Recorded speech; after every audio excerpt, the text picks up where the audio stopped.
Assalamualaikum warahmatullahi wabarakatuh. Kembali lagi bersama saya Keisha Anindya Aska di obrolan tengah malam. Nah, di sini saya akan menjadi inspektur horor tragedi yang mencari narasumber-narasumber yang mempunyai kisah-kisah horor, tragedi, dan kisah-kisah mistis.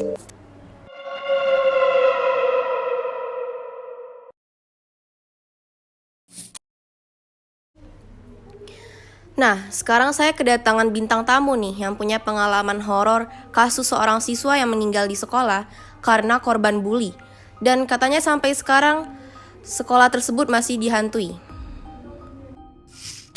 Langsung aja kita sapa narasumber satu dan saksinya yaitu Kak Kalia dan Kak Najwa. Bagaimana nih Kak pengalaman horornya? Ya, sebelumnya terima kasih, Kay. Jadi, kami kan sekarang duduk di kelas 8. Jadi, 2 tahun lalu itu kami akan menceritakan kisah kami yang 2 tahun lalu yang telah terjadi. Flashback. Nah, jadi waktu itu kan kami baru-baru masuk SMP. Posisinya kami di sini murid baru, masih kelas 7, jadi kami belum tahu cerita-cerita mengenai sekolah kami ini. Jadi, waktu itu tepatnya hari Senin. Kami ada pelajaran PJOK atau olahraga. Nah, pelajaran itu tuh dimulai tuh 2 jam terakhir habis istirahat siang. Jadi, waktu itu kami mau ke kamar mandi buat ganti baju dan siap-siap untuk olahraga. Nah, sebenarnya kami itu ke kamar mandinya bareng-bareng sekelas. Tapi di perjalanan, saya dan teman saya Kalia dipanggil guru untuk mengantarkan sesuatu ke kelas lain. Mengantarkannya ini karena kelasnya cukup jauh, jadi agak lama. Ya. Jadi pas kami balik ke toilet itu, suasana di toilet itu udah sepi dan teman-teman kami udah selesai semua ganti baju. Itu kan posisinya sore-sore ya, Kay, pas mau pulang sekolah. Jadi tuh langitnya tuh agak-agak Redup iya redup lah. redup gitu. Mendukung mana suasananya tuh kayak subes-subesnya tuh mendung-mendung mau hujan. Nah, pas ketika teman-teman keluar, kami nanya kan, kalian sudah semua ganti bajunya? Terus dijawab, ya sudah, tapi guru olahraganya tuh gak masuk karena sakit. Walaupun guru olahraganya sakit, kami tetap dianjurkan untuk ganti baju. Tidak boleh pakai baju yang hari itu, harus ganti olahraga. Jadi jam kos ceritanya. Ya. Nah, Pas kami masuk itu bener-bener sepi, kayak cuman kami berdua.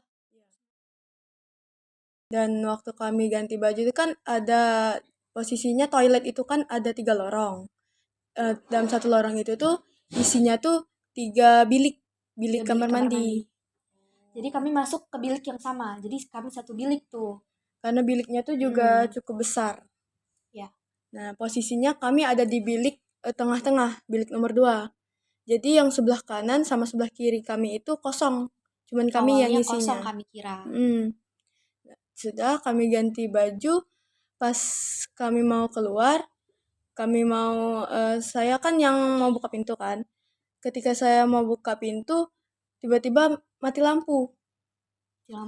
Kami kaget, terus kami sempat nanya-nanya, kok bisa mati lampu ini. Kami belum nyadar itu kalau pintunya kekunci.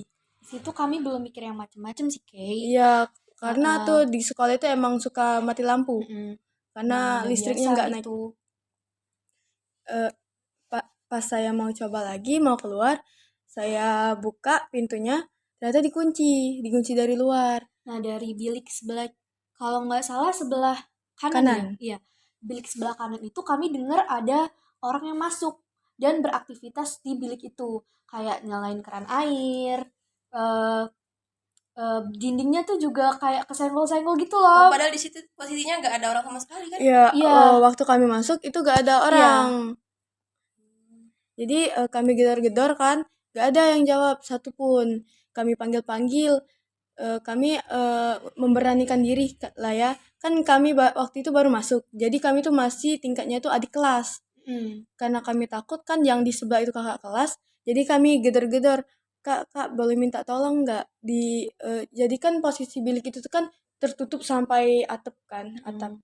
Nah itu tuh tapi jadi di bawahnya nggak, di bagian bawahnya iya, nggak. jadi Jadi kayak kakinya tuh enggak. Iya, iya. Jadi tuh agak kelihatan kalau nggak kelihatan sama sekali kalau di sebelah tuh mati lampu juga atau enggak. Jadi kami nanya ke kakak itu, Kak di bilik kakak mati lampu nggak? Kuncinya juga kekunci atau enggak? Soalnya di bilik ini kekunci. Kalau misalnya bilik kakaknya nggak kekunci, boleh tolong bukain bilik yang kami nggak gitu. Ya, nah jadi ketika kami tanya-tanya seperti itu, nggak ada jawaban sama sekali. Kakak itu masih tetap beraktivitas dan cuek-cuek aja kayak gitu. Karena Nah, kami takut kakaknya risih kan, jadi kami itu kami cuman pasrah. Jadi kami tuh nunggu sampai lampunya hidup. beberapa menit kemudian kakaknya keluar dari bilik itu. Karena penasaran juga nih, eh, kalian nih nyuruh Najwa untuk ngecek ngecek dari bawah gitu loh, emang beneran ada orang atau enggak. Pas dicek, gak ada orang. Kalian gantian ngecek tuh. Ya, kami ganti-gantian ngeceknya. Jadi kan Najwa tuh ngeceknya tuh dari kayak bawah pintu kamar mandi. Salah-salahnya gitu. Ya, nah terus kalian yang ngeceknya itu dari kayak lubang dekat pintu kamar mandi tuh. Ternyata pas kalian cek, ya pas pertama kali Najwa cek gak ada orang Nggak ada tuh. orang, nggak ada Pas orang sama kalian sekali. ngecek di ujung kamar mandi itu, di sini kan posisinya bilik, di sini kaca. Nah, pasti di samping-samping kaca ini ada pojok-pojok gitu kan. Kalian tuh ngeliat ada kaki pakai sepatu pantofel sama ada kaos Kaos kaki kakinya panjang selutut. Mojok dia, mojok. Mojok. Kayak lagi bercermin, cuman mukanya itu ketutup poninya. Karena poninya itu cukup panjang kan rambutnya. Jadi Oh, dia tuh kayak Iya. nggak pakai hijab ya. ya kayak karena kan emang sekolah kami Mm. itu kan campuran ya sama ya gak mandang-mandang agama lah. Jadi pas kalian bilang kayak gitu, Najwa eh, langsung ambil alih kan. Najwa mau ngintip lagi. Cuman pas itu kalian narik Najwa, nggak tahu kenapa dia narik. Terus kami kami berdua mengusulkan untuk cuman doa dalam hati. Ya berdoa dalam hati. Nah, beberapa saat kemudian, kayaknya tuh sekitar 30 menitan deh, Mm-mm. ada petugas kebersihan. Ya, Alhamdulillahnya pas ada ada kebersihan. petugas kebersihan itu tiba-tiba lampunya Iya. hidup. Terus pintunya juga udah mulai bisa dibuka. Iya, jadi ada petugasnya itu gedor-gedor, dia nanya katanya, "Di dalam ada orang nggak?" Terus kami kan posisinya masih gemeteran. Jadi kami tuh nggak bisa jawab apa-apa. Kami cuman bisa kayak jadi kami Takut bukan orang. Iya, jadi kami buka pelan-pelan pintu kamar mandinya ternyata udah bisa kebuka. Iya. Dari situ kami keluar, terus ibu-ibu yang ngebersihin toilet itu walaupun dia nanya, cuman tidak kami ini, tidak kami itu. Nah, jadi pas sudah selesai keluar nih, udah aman nih kondisinya ceritanya. Kalian nih cerita sama Najwa. Jadi posisinya tuh kami keluar kamar mandi. Terus kami itu mau jalan ke kelas. Pas kami mau jalan ke kelas itu kan posisinya kelas kami itu kan di atas. Di atas tuh juga ada kamar mandinya kan. Nah, pas kami mau jalan ke kelas tuh sebenarnya kami masih takut kayak Ya, takut banget. ya karena baru masuk udah diteror kayak gitu. Karena kan kami berdua kan juga pencinta horor kan. Jadi tuh kayak langsung nangkep kalau itu tuh horor kayak gitu. Ada yang nggak beres sama kejadian yang barusan kita alamin. Jadi ceritanya gini, pas kita lagi berdoa berdua tadi, samar-samar kalian denger sayup-sayup banget suaranya tuh ngomong, eh jangan ganggu aku lagi. Itu kayak Itu pertanda minta tolong gitu ya. Iya, Oh. ya samar-samar tuh. Jadi kan ada yang ngomong jangan ganggu aku lagi, jangan bully aku lagi. Disertai dengan suara tolong, kayak minta tolong gitu. Nah, posisinya yang denger itu cuman kalian. Iya.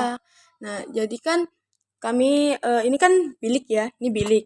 Nah, kan pintunya di sini. Jadi kami mojok di sini sebelah kiri Najwa itu ada kalian. Najwa ini jadi sebelah kanan. Jadi Nah, kalian tuh Najwa tuh di sebelah kiri kalian. sebelah kanan. Kiri lah. Kanan lah. Yaudah ya. Nah, jadi waktu itu kan kami cuma berdua. Waktu Najwa mau apa ya kayak ngebisikin kalian kita mau apa kayak gitu, terus tiba-tiba tuh kayak di sebelah kanan Najwa ini ada kayak yang ada lagi yang duduk di sebelah. Jadi Najwa tuh ngerasa kalau misalnya dia tuh di tengah-tengah orang. Jadi sebelah kiri sama kanannya tuh ada orang. Kan posisinya kan kalian kan di sebelah kiri kan. Iya. Jadi Najwa tuh di sebelah kanan. Soalnya kami cuma berdua kan. Nah pas Najwa mau ngomong sama kalian tuh tiba-tiba tuh di sebelah kanan tuh kayak ada orang lagi. Ya, Terus tapi dia tuh kayak ngerangkul kayak mau ngerangkul itu kan. posisinya tuh Najwanya nggak ngelihat siapa, soalnya kan itu Iya, lagi tutup soalnya mata. Mata kami berdoa, karena soalnya kami takut takut juga. kan. Iya. Jadi kami tuh gak ada yang berani ngomong di situ. Mm-mm. Jadi kami diem-diem. Ya, jadi cerita yang kami ceritain ini kami ceritain lagi pas udah keluar toilet gitu kayak. Kami kayak kamu tadi ngerasa nggak sih Iya. ada orang lagi kayak gitu.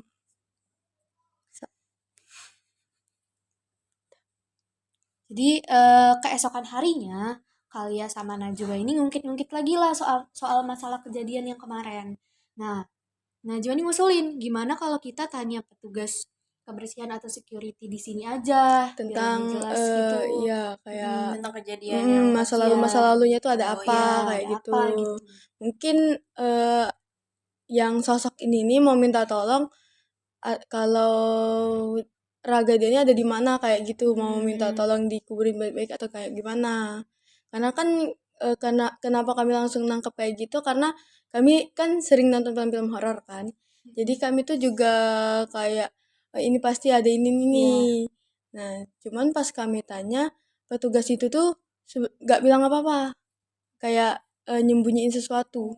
Pokoknya gimana ceritanya setelah beberapa bulan kayak mencari informasi gitu. Akhirnya kami dapat cerita spesifik detailnya kami dengar dari petugas kebersihan yang kemarin nolongin kami. Jadi kan waktu itu kami mau ke kantin. Waktu itu jam istirahat juga. Cuman jam istirahatnya ini udah mau habis. Nah kami itu mau beli ke kantin lagi, mau beli makanan lagi kan. Nah pas kami jalan sampai di depan toilet di bawah kan toilet itu kan ada di atas sama di bawah. Jadi pas di bawah kami lewatin ada dua petugas kebersihan tuh lagi ngobrol-ngobrol. Jadi tuh kayak dia ngebahas kemarin beberapa minggu yang lalu ada anak-anak baru yang baru masuk Yang udah diteror aja. nanya-nanya. Iya, nanya-nanya karena mereka tuh ngerasa kayak diteror kayak gitu. Nimbrung lah kami di percakapan itu. Iya, kami diem-diem. Iya. Jadi di percakapan itu tuh mereka berkata kalau mereka tuh emang di situ tuh ada pernah ada siswa yang bunuh diri di sekolah itu gara-gara sering dibully temannya. Nah, ini kita kedatangan narasumber kedua yaitu Kak Karisa dan Kak Novi yang merupakan teman sekelas dari perempuan yang pernah bunuh diri karena dibully. Nah, bagaimana ceritanya, Kak? Jadi awalnya tuh kayak gini, kayak kita itu kan beberapa tahun yang lalu itu pernah sekelas sama si cewek itu.